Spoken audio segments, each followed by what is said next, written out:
سلام روزتون بخیر باشه. با یه قسمت دیگه از ویدیوهای یوتیوب در خدمتتون هستم. توی این قسمت یه گروه خاصی رو هدف گذاری کردم و اگر شما عضو این گروه هستید بدونید که اطلاعاتی رو توی این ویدیو به دست میارید که مجموعی از تجربه شخصی من، کار کردنم در 15 سال با مراجعام و اطلاعات روانشناسی و به صورت اختصاصی برای شما درست شده و این اطلاعات رو به این جامعی و کاربردی و با زبان ساده هیچ جای دیگه تضمین میکنم که به دست نمیارید و بعد از نگاه کردن قسمت‌های مختلف این ویدیو با این مضمون قول میدم شما به اندازه حداقل 20 جلسه مشاوره به خودتون کمک کردین. عزت نفستون اضافه میشه، اضطراب‌هاتون کم میشه، بیماری‌های روانتنی یا سایکوسوماتیک، بیماری‌هایی که شما میرید پیش این دکتر اون دکتر هزینه میکنید و آخرش هم نمیفهمن چیه و همه میگن تو داری خودتو به مریضی میزنی ولی تو میدونی که یه چیزی هست و الان رو داری میبینی. همه اینها رفع میشه. تمام اشکالات تربیتی که مادرت انجام داده رو تو که باعث این اتفاقات در تو شده رو میتونی توی این سن و همین الان جبرانش کنی. پس توی ویدیو با من همراه باش. این ویدیویی که دارم براتون میسازم رو به خاطر یکی از مراجعام تصمیم گرفتم بسازم. مراجعی که سطح اضطرابش خیلی بالاست، خیلی رو خودش کار کرده، تلاش کرده، کتاب‌های خودیاری خونده، پادکست گوش داده و با روانشناسای مختلفی صحبت کرده. میلیون ها هزینه کرده برای دکتر رفتن، برای مشاوره، برای روانپزشک، برای دارو و در نهایت نتیجه نگرفته. و ما توی کار کردنمون با همدیگه و چیزهایی که از همدیگه یاد گرفتیم کمک کردیم به این مسئله که خیلی سریع رفع بشه و پیشرفت‌های خیلی خوبی داشته باشه. پس من تصمیم گرفتم که این ویدیو رو براتون درست کنم، چون میدونم که اگر شما هم همین رویه رو ادامه بدین حتما نتیجه میگیرید. ببینید یه وقتایی ما در سنین کودکی وقتی که نیاز به توجه و محبت والدین داریم متاسفانه از روش‌های اشتباهی این محبت و توجه رو به دست میاریم.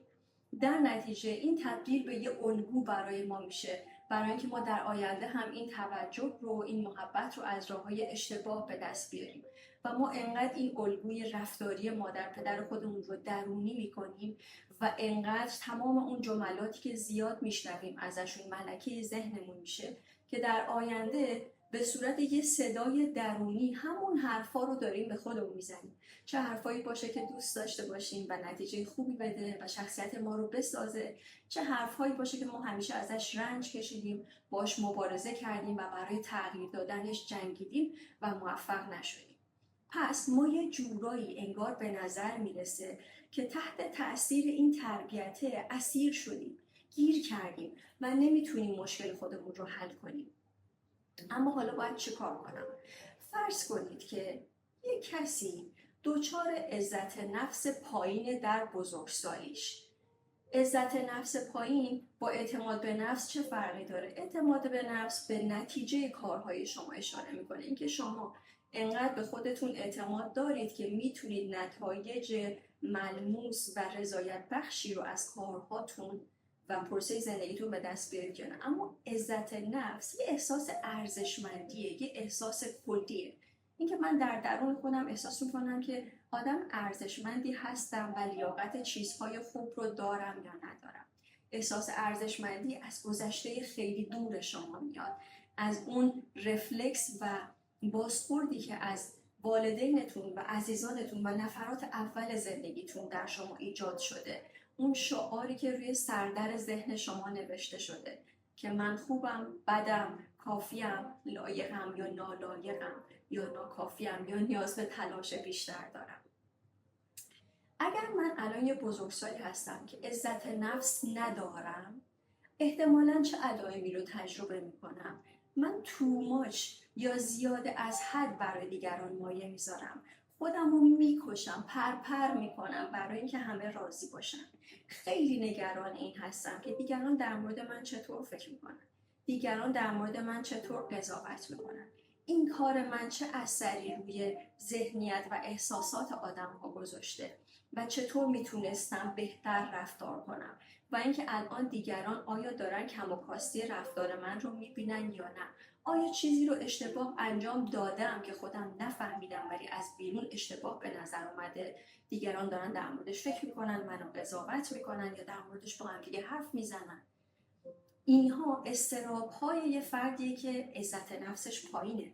میخوام بهتون بگم که حتی اگر خودتون هم عزت نفستون پایین نیست ولی فردی رو در اطرافتون دارید که این علائم رو داره که حالا بهتون میگم چون اینها درونشه، بیرونش یه سری نمودهای دیگه داره و یا عزت نفسش پایینه، این ویدیو به درد شما میخوره. چون اگر همسرتون، اگر فرزندتون، اگر مادر و پدرتونه، باعث درک بیشتر شما از هم دیگه میشه. حتی شما میتونید بهش کمک کنید، حتی میتونید این ویدیو رو براش ارسال بکنید یا نکته‌هاشو بنویسید و برای خودتون مرور بکنید. حتی به عنوان همیار، به عنوان یک یار میتونید کنارش باشید و بهش کمک کنید. برگردم سر موضوع عزت نفسه. پس عزت نفس احساس ارزشمندی کلی ما شد و گفتیم که از گذشته میاد، گذشته که پدر و مادر من با من رفتار کردن، بازخوردهایی که ازشون گرفتم. و اگر مادر من کسی بوده که به اشتباه رفتار میکرده، مثلا انقدر گرفتار مشکلاتش با پدرم بوده، مثلا انقدر گرفتار کار بیرونش بوده و کسب درآمد برای گردوندن این خانواده بوده، شاید خودش مشکلات روحی روانی و مسائل درونی داشته که با اونها مشغول بوده، شاید خودش مادر کمالگرایی داشته، مادر بیمهری داشته و اصلا اینجوری یاد گرفته و اون زمان روانشناسی نبوده یا امکانات رفتن پیش مشاوره نداشته یا اینکه کتاب‌های خودیاری و پادکست‌ها و هوش مصنوعی و غیره مثل الان موجود نبوده. پس نمیدونسته که باید چی کار بکنه و با من رفتار اشتباه کرده و این رفتار الان کل شخصیت منو ساخته و کل مشکلات منو شکل داده. پس الان من با وجود اینکه میدونم ریشش کجاست، بلدم که ببخشم. مادر خودم رو بلدم ببخشم، عزیزان خودم رو بلدم ببخشم، چون میدونم که اشتباه کردن ولی میدونم که به قصد آسیب رسوندن این کار رو نکردن و اگر میتونستن یا بلد بودن جور دیگه رفتار میکردن. این مسئله مهمه چون قرار نیست ما عزت نفسمون در ازای احساس نفرت کردن نسبت به عزیزان زندگیمون به دست بیاریم، چون همون نفرته بعد برای شما یه عالمه مشکلات روحی روانی و ارتباطی جدید به وجود میاره. باز باید 1000 تا جلسه برید، 1000 تا کتاب خودیاری بخرید، 1000 تا پادکست گوش بدید که بتونید اونا رو رفع کنید.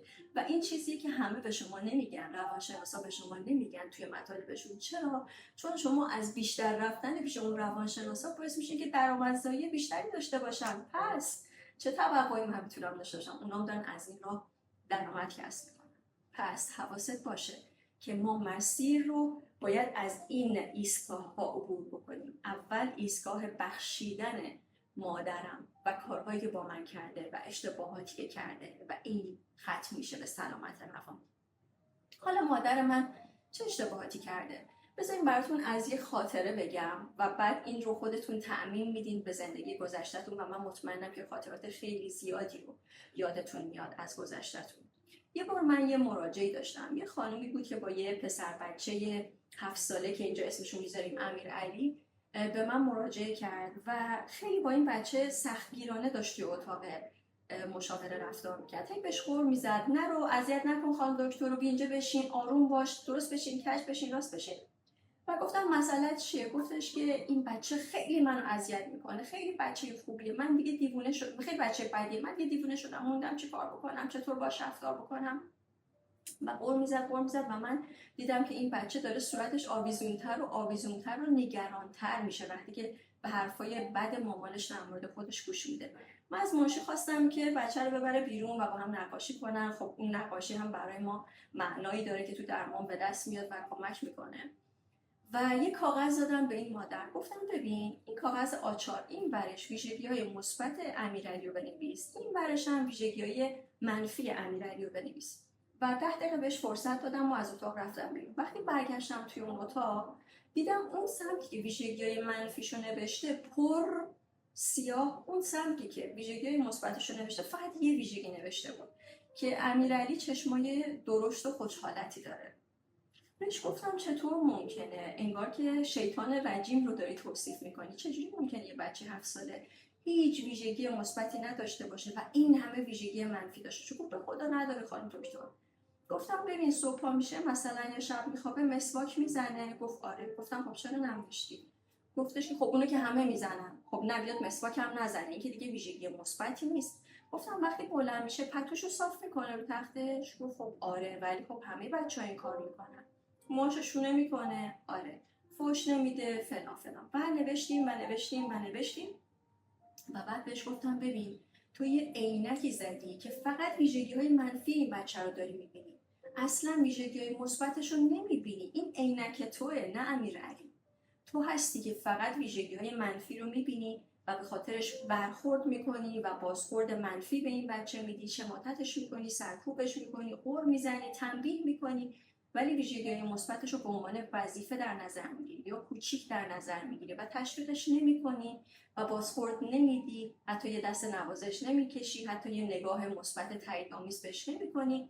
و بعدها به زودی امیرعلی در سن 15 25 35 سالگی میشه مراجع من، میاد پیش من و میگه خانم دکتر من عزت نفس ندارم، من هیچ چیز مثبتی ندارم که بابتش از خودم راضی باشم، من استرابم زیاده، من واسه دیگران خودم رو میکشم برای اینکه دیگران راضی کنم. همه به من میگن که تو غریبه پرستی. خانم دکتر من استرابم خیلی بالاست، همش با همه دارم دعوا میکنم به خاطر اینکه چرا این کار انجام ندادن، چرا اون کار اشتباه انجام دادن، بچه‌مو خیلی سرزنش میکنم، همسرمو دارم خیلی سرزنش میکنم. و اینها میاد از اون گذشته. نمیدونم ارتباطش رو الان متوجه میشی یا نمیشی، ولی وقتی که مادر تو، وقتی که شخص مهم تو، حتی اگر بیشتر زمان تو با پدرت صرف کردی، پدرت، اگر شخص مهم زندگی تو نتونستی ویژگی‌های مثبت رو به تو بده مثل یه آینه و نتونستی ببینی که من این خوبی ها رو دارم، هیچ وقت نمیتونی ببینی و آینه‌ای که در تو ساخته میشه فقط ویژگی‌های بد تو رو بهت نشون میده. و اگه من بگم به همون امیرعلی که امیرعلی بشین ویژگی‌های مثبت خودتو در سن 35 سالگی بنویس، این خودکار روی کاغذ میمونه و هیچی نمیتونه بنویسه. هیچی نمیتونه بنویسه، یا حتی احساس میکنه که اگر بنویسه انگار که یه اتفاق بدی براش میفته. و این رو هم بهتون میگم که چرا اینجوری احساس میکنه. اینو در بخشای بعدی بهتون میگم. پس الان من فهمیدم که کمالگرایی یک مادر، منفی نگری یک مادر میتونه باعث بشه که من در آینده نه تنها خودم هم کمالگرا و منفی نگر بشم، هم نسبت به دیگران و چند برابر نسبت به خودم، بلکه روی عزت نفس من هم تأثیر میذاره. ما انسان ها موجودات اجتماعی هستن. موجودات اجتماعی یعنی چی؟ یعنی به تنهایی از بین میرن و سلامت روانشون از بین میره. حتی وقتی بچه‌ها زمانی که نوزادا وقتی به دنیا میان اگه توی دستگاه بذارن، اون پزشکا میگن هر روز در حد 1 دقیقه 2 دقیقه 5 دقیقه شده این بچه رو بذارین تو آغوش مادر تا جایی که امکانش باشه، تماس پوست با پوست برقرار بکنید. چرا که توجه و ارتباط اجتماعی، حمایت و تأیید نیاز اساسی ما، انقدر اساسی که مثل غذا خوردن، مثل دستشویی رفتن که از روز اول تولد با شما هست و بقیه نیازها ساخته میشه، ولی اینها انقدر بنیادیه که حتی از روز اول با شما هست و اگر این رفت نشه بچه از بین میره. مکانیزم دفاعی بدنش خوب کار نمیکنه، گلبولای سفید در بدنش ساخته نمیشه و بچه از بین میره و این رو تحقیقات ثابت کرده. پس ما از بعد به تولد دنبال تأیید، دنبال توجه، دنبال ارتباط اجتماعی و عشق هستیم و این مسئله رو باید جدی بگیریم.